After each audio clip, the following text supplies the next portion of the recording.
metros la carga. Recording is on. Pero ¿qué ocurre? Cónchole, que para evaluar esto necesitaríamos hacer un instrumento ya a 75 metros de altura y una escalera bien alta. Bueno, nosotros no nos gusta montarnos en escaleras de ese tamaño.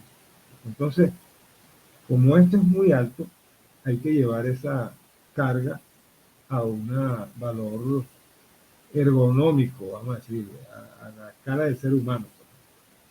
Entonces, es una escala práctica. Y entonces eso lo hacemos traduciendo esto, el peso de 74 metros de ahí, el peso de 74 metros de ahí lo vamos a traducir en ¿cómo se llama? En carga. Ah, no, aquí no fue necesario, lo dejé ahí, pero ¿dónde lo cambiamos aquí? Aquí, esto 0,8 lo cambiamos acá en carga manométrica net. Aquí está. Pero eso en realidad son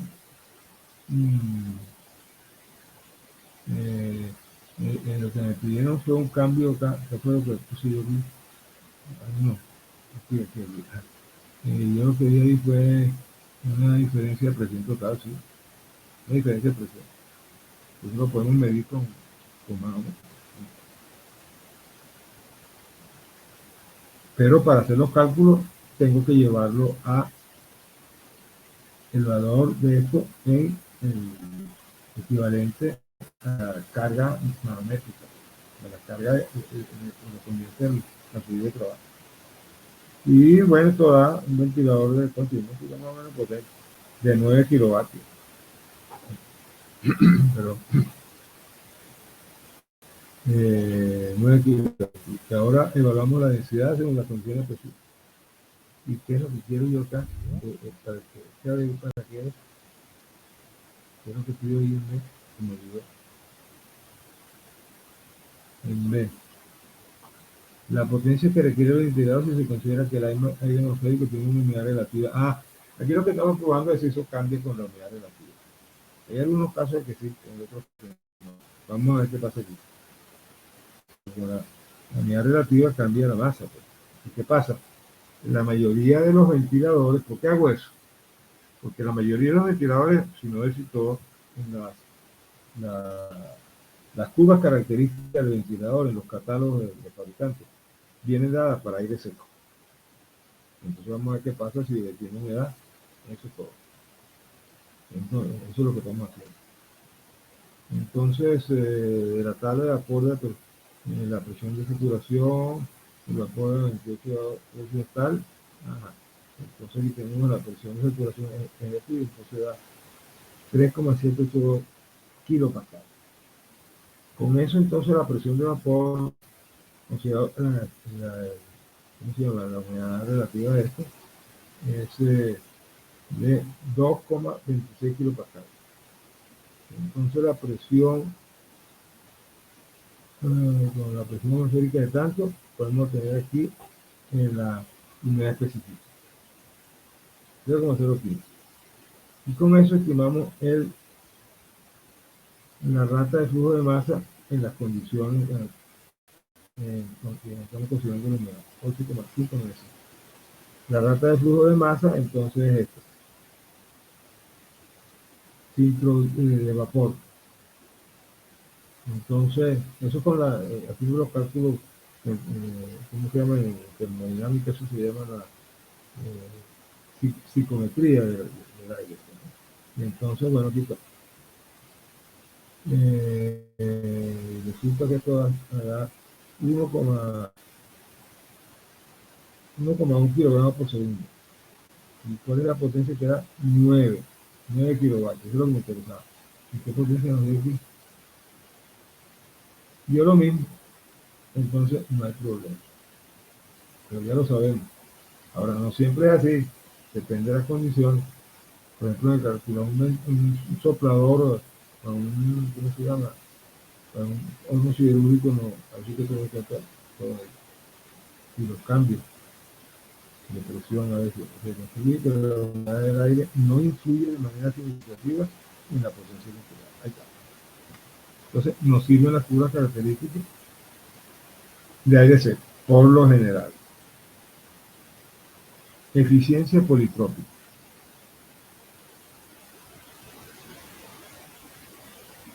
¿Cómo les parece si hacemos un break aquí de unos 10 minutitos? Porque este, yo no sé si ustedes se cansan, pero yo sí. Ahí me pega.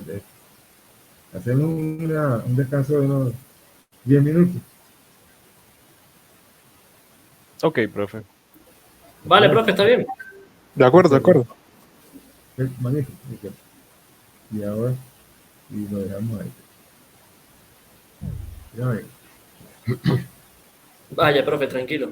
Tome agua. Allá adentro.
Bueno, aquí estamos otra vez, pues.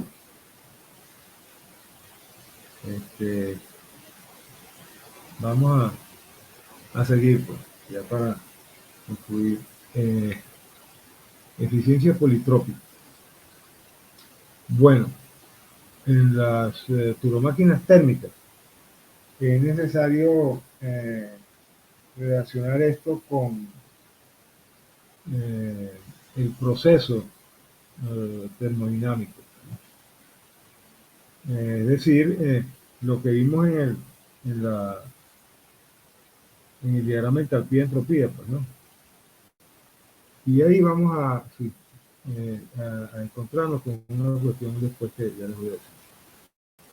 Eficiencia politrópica, entonces el cociente entre el proceso politrópico sería, vamos a venir para acá. ¿Dónde está el diagrama de entalpía y entropía ese que vimos el otro día? Yo lo uso cada rato. Me dio guerra para hacer esto, ¿sabes? Lo que llaman proceso politrópico es ir de aquí a aquí. O sea, de la entrada del turbocompresor a la etapa a la salida de acá. Y aquí en la turbina, de la entrada de la turbina acá a la salida de la turbina. Bueno, entonces, fíjense, por cierto, que aquí la entrada se denota como 1, la salida el rodete como 2 y la salida en la etapa como 3. Y aquí coincide con la notación que lleva a la misma, la entrada de la turbina, la salida, la entrada de la turbina, la salida del estator, que es la entrada del rodete, y la salida de la turbina, que es la salida del rodete y un poquito más. Entonces, bueno, entonces el proceso politrópico lo aproximamos en una aproximación que nos permite evaluar pues, la conversión de energía en información. Vamos a ver por aquí con estoy.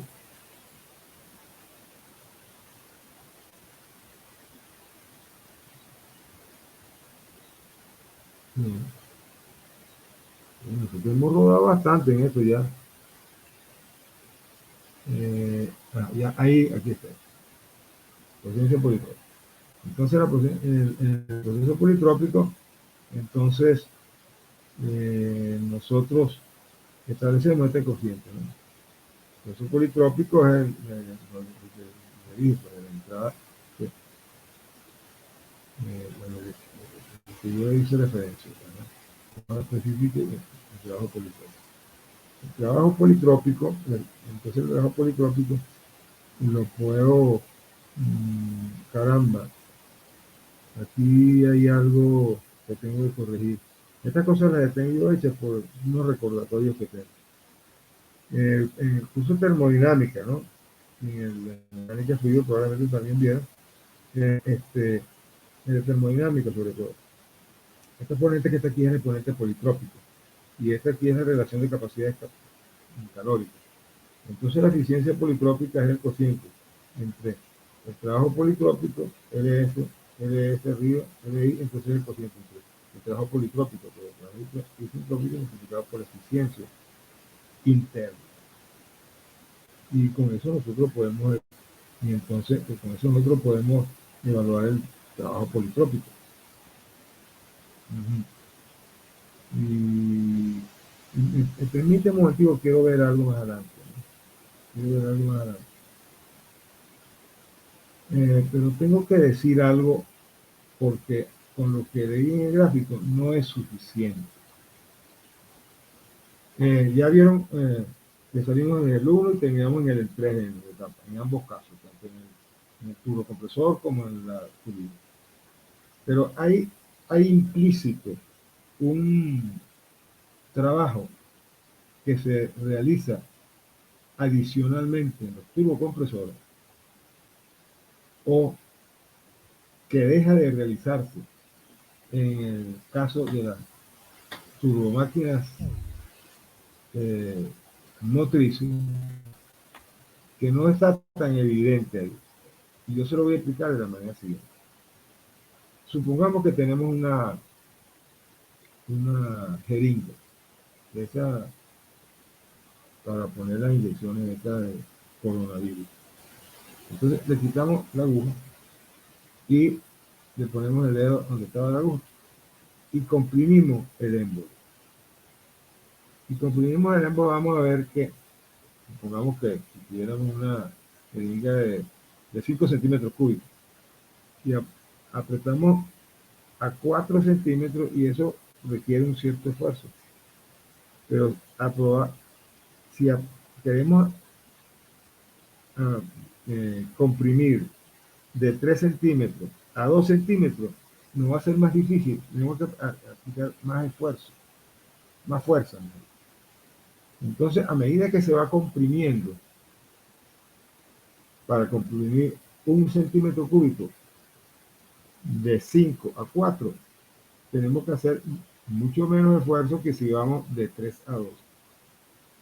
Y eso es lo que se llama un trabajo adicional de compresión. Y bueno, si nosotros soltamos el émbolo, vemos que ahí en realidad se hace un trabajo. Soltas el dedo y el émbolo va a salir. Es un brinco. O sea, realiza un trabajo. En el caso de las turbinas, ocurre lo mismo, pero a la inversa. Perdón, lo que hay es una recuperación de trabajo. Hay un trabajo adicional que se recupera. Y ese proceso, en donde esa compresión adicional y esa recuperación de trabajo, es lo que se llama el trabajo politrópico. Y la eficiencia con la cual medimos eso es la eficiencia politrópica. Entonces, si nosotros sustituimos estas expresiones acá, como yo digo acá, con las ecuaciones 203 y la 205, vamos a ir allá para que ustedes vean cuáles ecuaciones son estas. La 139. Vamos a ver si la consigo. Aquí estamos en la página 97. Recuerden ahí porque todo se me olvida. Vamos a la 2139. 2139. Vamos a ver 2139. Ah, pues. 2139. Vamos. 2139. ¿Dónde está la 2139?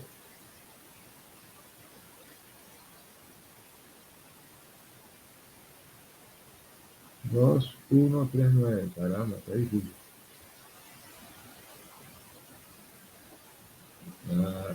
2139.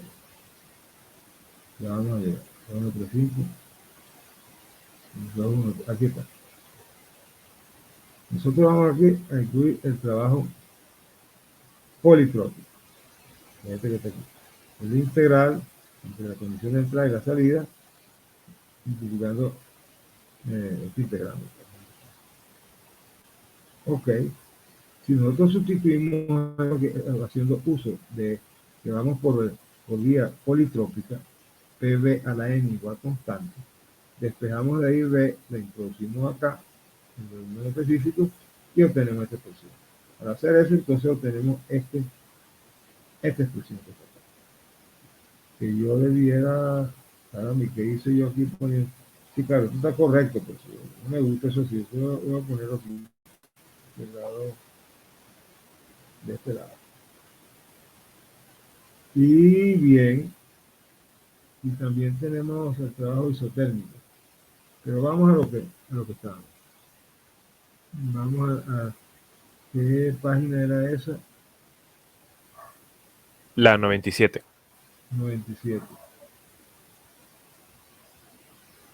¿Cómo se llama? 97, aquí está. 97. No vea. Está difícil. Caramba, te dejo. Ah, en el PDF es el la 83. Era 83. Es el 83. Sí, sí, sí. 83, sí, claro, porque hay que sumarle 3. 89. Por aquí estamos. Aquí estamos. Gracias, vale. 97. Y entonces, bueno, Total que ya ven ustedes por qué expresó esto de esta manera. Si hago uso de la ecuación 205, donde sustituyo los valores y se cancelan la diferencia de temperatura y quedan las relaciones entre el exponente politrópico y el exponente el que está aquí, que es el de la capacidad de calor. Y eso es lo que me permite expresar esto de esta manera. Y este trabajo, este ejemplo, lo que busca es evaluar esa eficiencia politrópica. Eso se hace a propósito, por ejemplo, cuando uno especifica un turbocompresor en un proyecto de ingeniería. Entonces dice, bueno, de pronto vas a comparar un compresor que ofreció un fabricante con otro fabricante, o del mismo fabricante que está ofreciendo una cosa y otra. Uno dice, bueno, pero ¿cuál es? Con la eficiencia neta no me es suficiente porque no sé cómo se comporta el proceso politrópico de este compresor. Y de pronto la eficiencia politrópica son distintas, y eso implica para mí, en el proceso en el cual voy a aplicar esto, va a tener implicaciones. Entonces, vamos acá. Un turbocompresor centrífugo comprime 0,5 kilogramos por segundo de aire desde 100 kilopascal a 25 Celsius. Y 25 Celsius hasta condiciones de 480 kilopascal absoluto y 236 Celsius. Entonces vamos aquí. La eficiencia mecánica se considera de 98%. Evaluar la eficiencia politrópica, la eficiencia interna, la potencia interna y la potencia requerida en el acoplamiento de la. Vamos a ver. Bueno, no es necesario poner el acoplamiento del árbol. Yo lo digo porque ese es el que hay que entregar al árbol para seleccionar el motor eléctrico. Esa es la cosa. Eficiencia politrópica. Entonces ahí sustituyo en las expresiones estas que vimos acá. Eficiencia politrópica. Esta que está aquí. Pero este hay otro término. Que no estoy considerando esto que está aquí. Porque esta hay otra manera de hacerlo también. Caramba. Bueno, yo lo que estoy poniendo acá es la relación esta que está aquí. 0,4 sobre 1,4, esto que está acá. ¿Dónde está? Esta expresión. Esta que está aquí. Y este cociente lo estoy expresando mediante esto que está aquí. Y ahí esto le aplico un logaritmo para poder entonces despejar y expresar esto aquí. Entonces eso es lo que estoy haciendo. Le aplico el logaritmo a esta expresión. A esta expresión. No, a esta expresión. Entonces, bueno, la eficiencia interna, esta me da 83,76%. Bueno, esto es para conservar, para que los cálculos no se desvíen mucho, pero esto, digamos, efectos prácticos no. Esto es para el cálculo, se conserva esos dos decimales. Y la eficiencia interna, entonces la veo aquí. La calculo de esta manera. Con esta ecuación que está antes. Eficiencia politrópica, eficiencia interna. ¿Dónde está? La eficiencia. Bueno, la eficiencia politrópica, ¿no? Y como va a terminar el tiempo, no va a tener. Aquí está. Entonces, vamos. Eficiencia interna así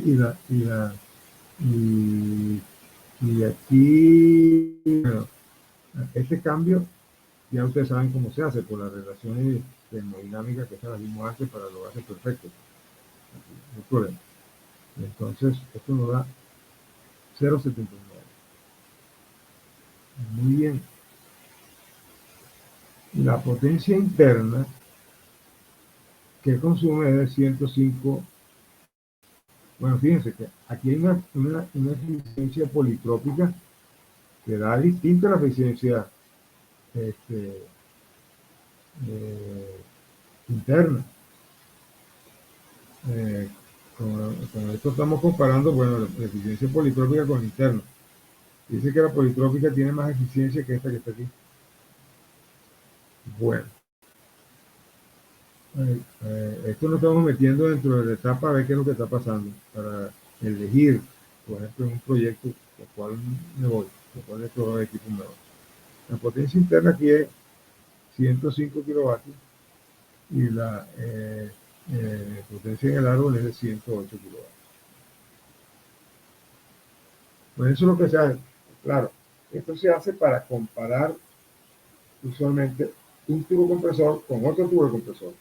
Aquí no se nota esa diferencia porque no estoy comparando con otro turbocompresor. Debiera ponerlo con otro turbocompresor, pero se puede hacer. Yo tengo por ahí ejercicios donde se hace eso, pues, ¿no? Y se nota que entonces la eficiencia politrópica en uno y otro, aunque se ve muy bonito por fuera, después al tantear la eficiencia politrópica se ve que no son los compresores la misma cosa. Eso es lo que quiero decir.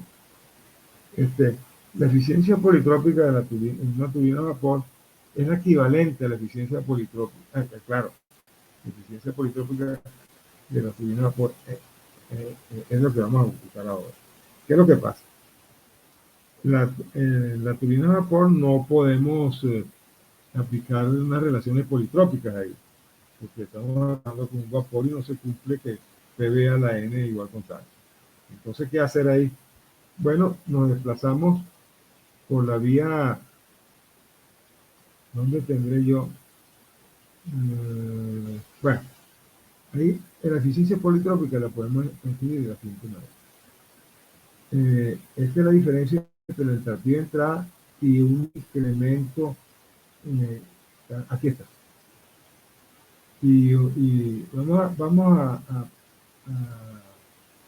dividir el proceso isentrópico y el politrópico en etapas elementales.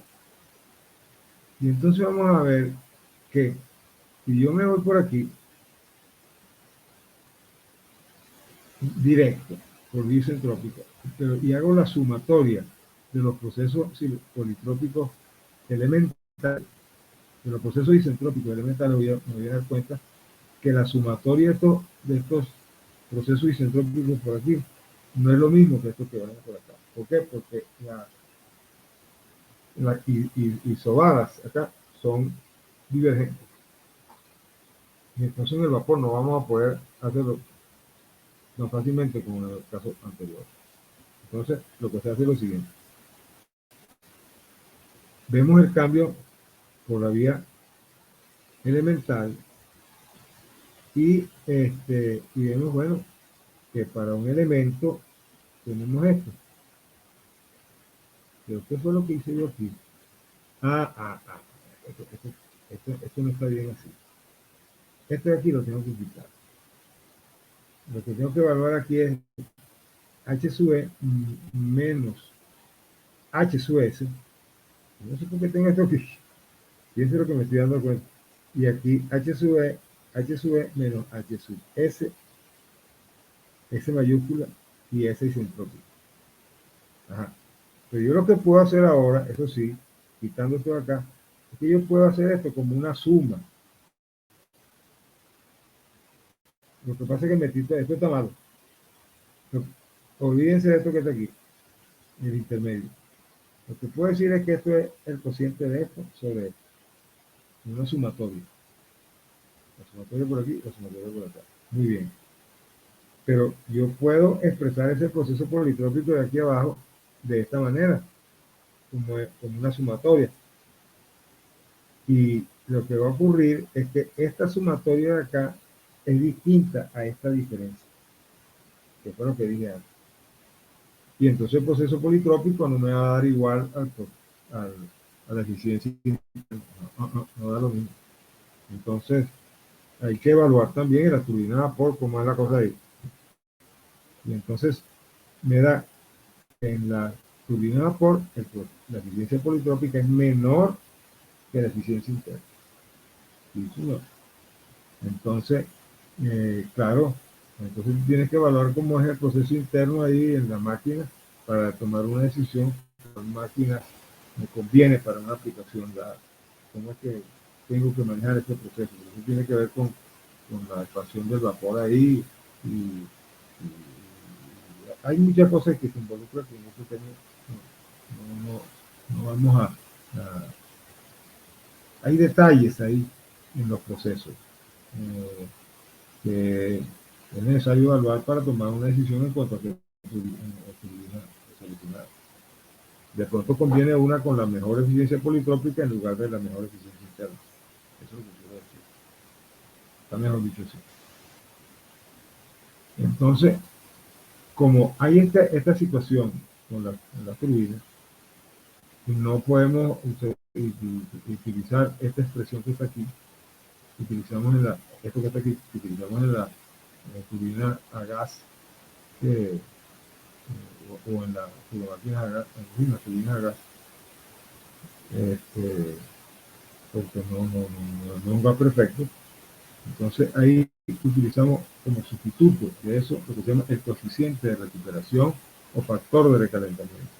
Y el factor de recalentamiento es el cociente de esta sumatoria entre H sub M menos H sub SS. Que esto es L politrópico sobre LS, que es el equivalente de esto que está aquí, en términos conceptuales, quiero decir.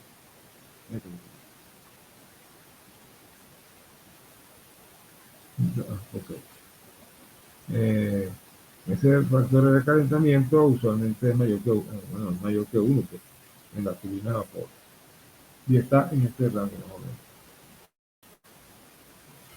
menos. Entonces, la eficiencia interna es igual al factor de recalentamiento por la eficiencia politrópica. Y aquí, ¿cómo era la cosa? Aquí es que la eficiencia... ¿Dónde está? Acá, la perdí. Aquí es que la eficiencia politrópica, la eficiencia interna es igual a... La eficiencia interna es igual a la eficiencia politrópica multiplicada por el SOS sobre L politrópico. Vamos a ver cómo es esto aquí. Esto es la eficiencia interna igual a la eficiencia politrópica por el factor de recalentamiento. Aquí se llama la turbina de vapor. Reheat factor, eso se dice en inglés. Reheat factor, o sea, factor de recalentamiento, como estamos diciendo en español. Y también se llama en español coeficiente de recuperación. Porque ahí lo que uno está evaluando es con cuál de las dos turbinas, si vas a elegir con cuál recupero más calor que en la otra. Bueno, hasta aquí sí vamos a llegar. El ángulo del ala de la derecha. Vamos a pararlo aquí, porque aquí entramos en otra cosa que tiene que ver con lo anterior, pero es un concepto que me parece conveniente que lo vean ustedes, digamos, algo más fresquecito. Porque esto tiene que ver con otra cosa que vamos a ver después. Ya con esto estamos terminando casi estamos casi terminando este capítulo. Vamos a ver, sí, estamos terminando este capítulo. Miren, muy probablemente este capítulo lo terminamos a lo mejor paso mañana. Es que no me interesa cuán rápido vamos, sino cómo fijan ustedes los conocimientos. Eso es lo que me interesa. Porque hay muchas cosas que se dice simultáneamente y a veces no se... Aquí vamos a entrar con una cosa que se llama el grado de reacción. Eso es importante para el... Vieron ustedes, vamos a decirlo ahorita porque... como vieron acá, hasta ahora, en el diseño de las máquinas, y esto tiene que ver con la operación, el ángulo beta sub 2 de la lista de nada es la clave del diseño. El ala de entrada en la turbina al rodete o el ángulo de salida en los turbocompresores o en las bombas.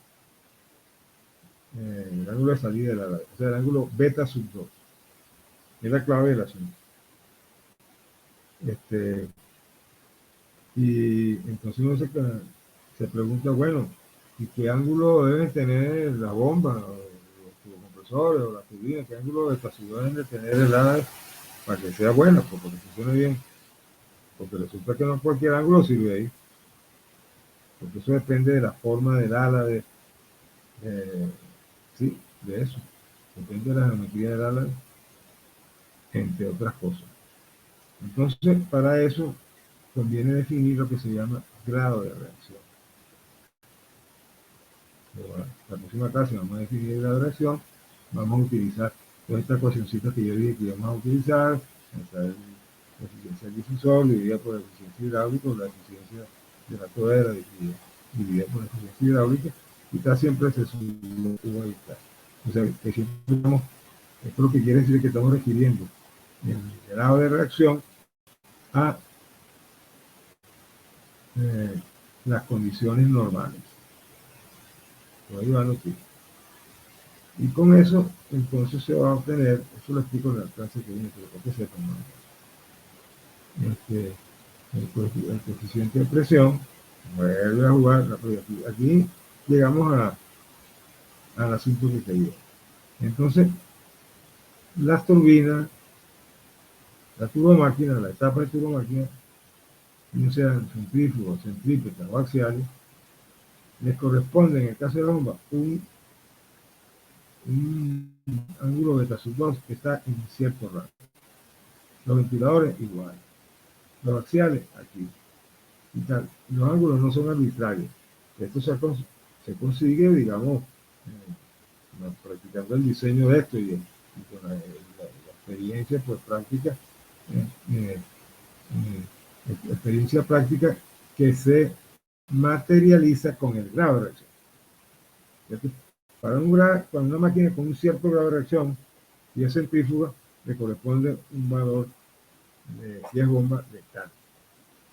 Si es una turbomáquina axial, una turbina hidráulica axial, bueno, ¿qué ángulo de estación debe tener la axial?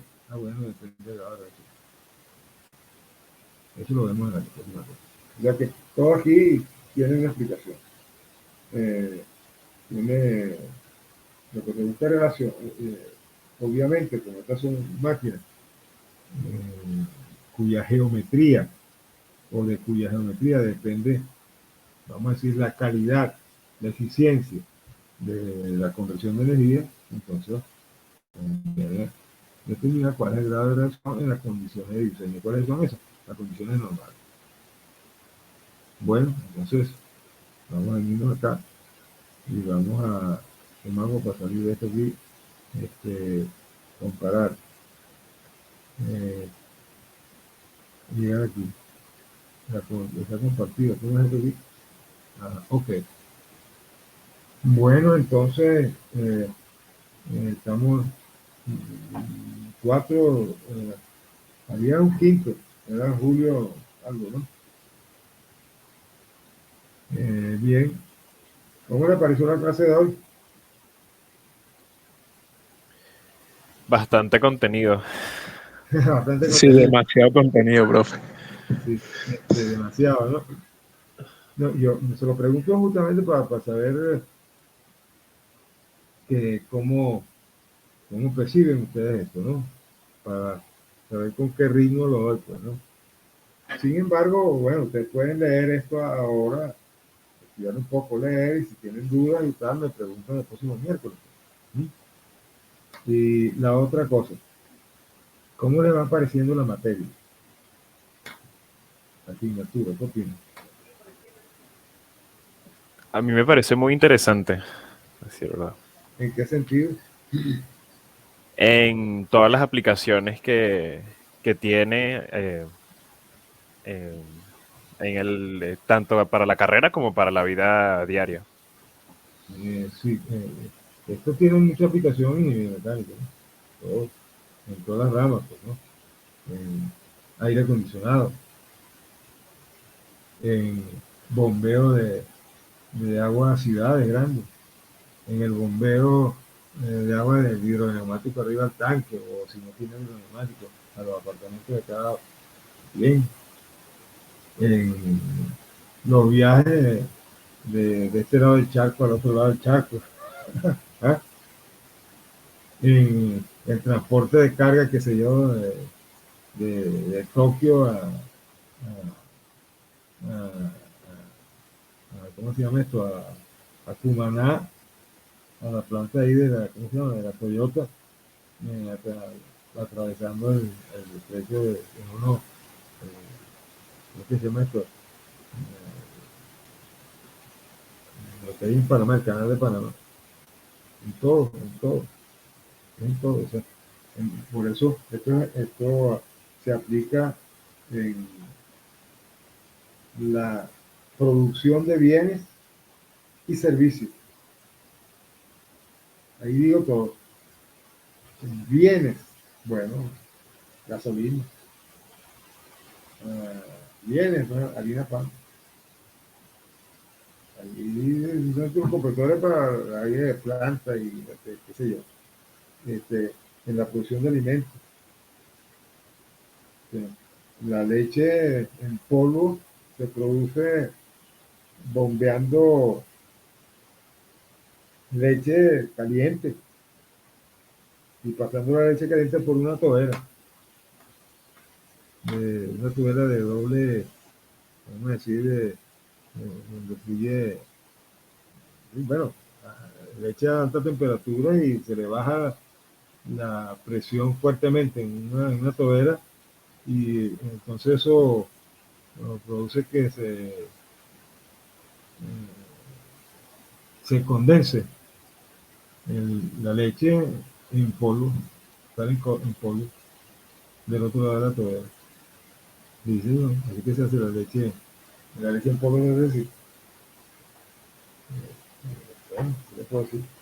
La electricidad se produce con turbina hidráulica o turbina térmica. Ahí está. Por eso cuando la gente, y uno ve que están hablando, concho, los carros eléctricos, qué maravilla, y entonces vamos a contaminar, y todo el mundo anda en su carro por ahí, tal. Muy bien, eso está magnífico. ¿Y cómo hacer para generar electricidad? La gente no se pregunta eso, porque la gente, la electricidad lo que piensa es que le das al pulsador ahí y prende la luz. Pero, ¿y cómo hacemos para generar esa electricidad? Hablan de, no, que con las turbinas eólicas es una maravilla, todo. Ajá, muy bien. Ahí eso no contamina y qué sé yo. ¿Y el acero cómo lo producimos? A punta de turbinas eólicas.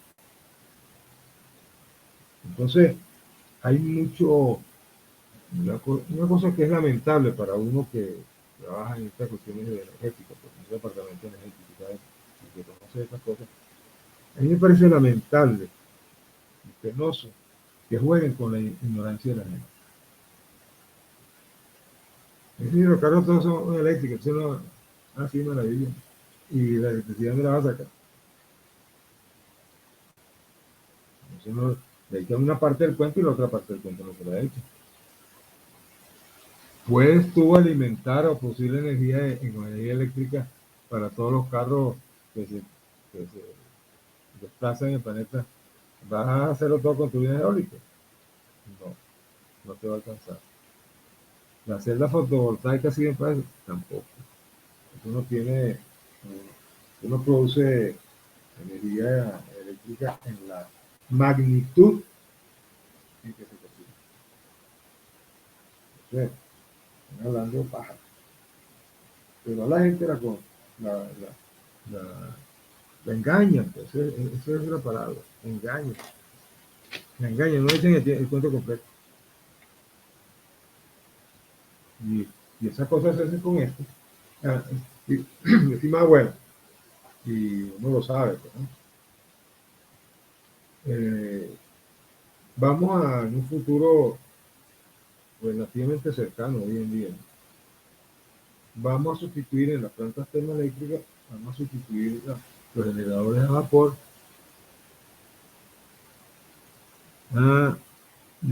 Me ha puesto a investigar eso. Me gustaría saber su opinión sobre eso en el tema. Bueno, él iba a tratar de eso. Eso es una cosa, es una actividad de ingeniero mecánico. La mayoría de los que están trabajando en los reactores de fusión, en los desarrollos, la mayoría son ingenieros mecánicos. No son ingenieros electricistas, son ingenieros mecánicos. Y ya, bueno, ya, ¿por qué? Ah, bueno, ¿cuál es la clave del asunto? El manejo del plasma. Plasma de helio y de helio y combinado con hidrógeno. Entonces, ajá, muy bien. Pero eso para meterlo ahí a las presiones que necesitan tiene que bombear. Y para manejar ese plasma, tienes que dominar la dinámica de fluido del problema. Yo tuve un profesor allá aquí en la Universidad Central, un peruano que había estudiado estas cosas en el MIT, el profesor Mauricio Casanova, que está en Cáncer. Él daba clase de, ¿cómo se llama? La materia que va después de ¿cómo se llama? Conversión de energía. Entonces, esa materia, vamos a llamarla así, pues, plantas de conversión de energía. Y él daba también reactores nucleares. Se daba esa materia. ¿Qué pasó? Pues eso se jubiló y después nosotros tratamos de, de actualizarla, pues, ¿no? Eso tratamos de hacerlo por allá después de la renovación en los años 70 y pico. Aquí en los años 70. ¿Y qué pasó? Los representantes estudiantiles y un grupo de profesores se negaron a que nosotros estuviésemos dando esa asignatura por aquello la, de la radiación nuclear, que si Hiroshima, que si Nagasaki, que si Hiroshima, que si Nagasaki. Pero eso no es un momentico. Es que el futuro de la energía está por ahí. Aquí investigan en PIPE, había un reactor nuclear, y ahí se producen isótopos que se aplican en medicina, que se aplican en la industria petrolera, para los gasoductos, para abajo, los pozos petroleros y todo ese tipo de cosas. Y esos radioisótopos se producen aquí en Venezuela. Y así que aprender a manejarlo, porque eso es radioactivo. Así que aprender a producirlo, y hay que conocer el asunto. Bueno, no hubo manera de que la gente, de que los estudiantes de esa época y algunos profesores comprendieron que eso había que complicarlo. Ajá. El petróleo va a dejar de ser el futuro cercano. El, el bien necesario para producir energía por vía térmica y el gas natural. Va a ser la vía nuclear. ¿Y cómo quedamos nosotros ahí? Que somos un país productor de los combustibles para generar energía. La gran tortilla.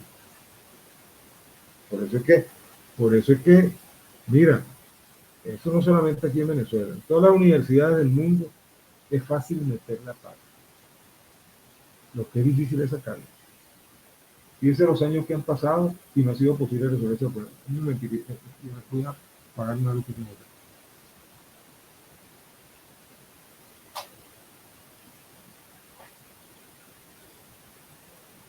Ahí en la escuela hay que hacer algunas transformaciones de carácter administrativo,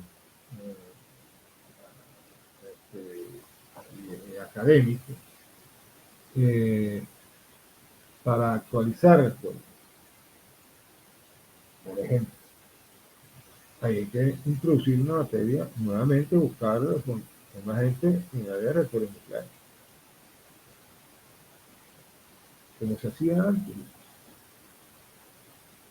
cuando yo era estudiante. ¿Dónde aprendí esta cosa? En la escuela, pero ahora eso no se puede enseñar porque no, eso es contaminante. Eso está en contra de, no, contra de nada. Los reactores de fusión van a sustituir en buena medida a los reactores, no, no totalmente, porque es que también las cosas han avanzado. Los desechos de los reactores de fisión hoy en día son reutilizables para sacarle más provecho todavía y en lo que se llama reactores modulares. Bueno, la Rolls Royce, lo que produce los turborreactores de aviones, qué sé yo, y los carros Rolls Royce. La Rolls Royce es uno de las empresas que está recientemente sacando al mercado reactores nucleares modulares, más pequeños, menos contaminantes. Reactores de fisión. Y, y los reactores de fusión, que son contrarios a un proceso contrario al de fisión. En la fisión, los, vamos a decirlo en términos de la materia, se fisiona. La, la, las partículas atómicas, los núcleos y los electrónicos se fisionan, se dividen. Y ese proceso es exotérmico y se aprovecha en la fisión para generar electricidad y para generar calor y producir vapor. A veces que lo que hacen los reactores nucleares es sustituir el generador de vapor o la caldera por un reactor nuclear. Las turbinas de vapor se siguen usando, se van a seguir usando por un rato, claro, porque no hay una hasta que se descubra la conversión directa de calor en electricidad. Vamos a ponerlo así. Mientras eso no se resuelve, si usted tiene una turbina de vapor ahí que genere, que produzca electricidad. Entonces, bueno, respondiendo a eso que tú me preguntas, mira, es importante la investigación en el área de los reactores de fusión. La clave del asunto ahí es la dinámica del plasma. Cómo se maneja la turbulencia y sí, el flujo del plasma dentro del reactor de fusión. Eso es aquí. ¿Y cómo se hace eso? Bueno, un cálculo de dinámica de fluido en elementos finitos. Con eso te digo todo. Entonces, nosotros podemos estar participando en investigaciones de este tipo a nivel mundial. Bueno, pero es que ese departamento hay que llamarlo de diseño. Bueno. Eso no se puede llamar de mecánica, eso es pecado aquí.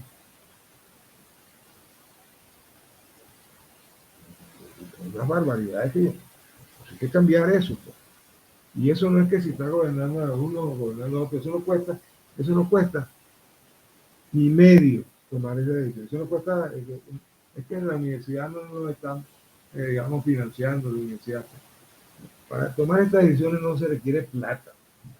Para tomar estas decisiones lo que se quiere es tener las ideas claras.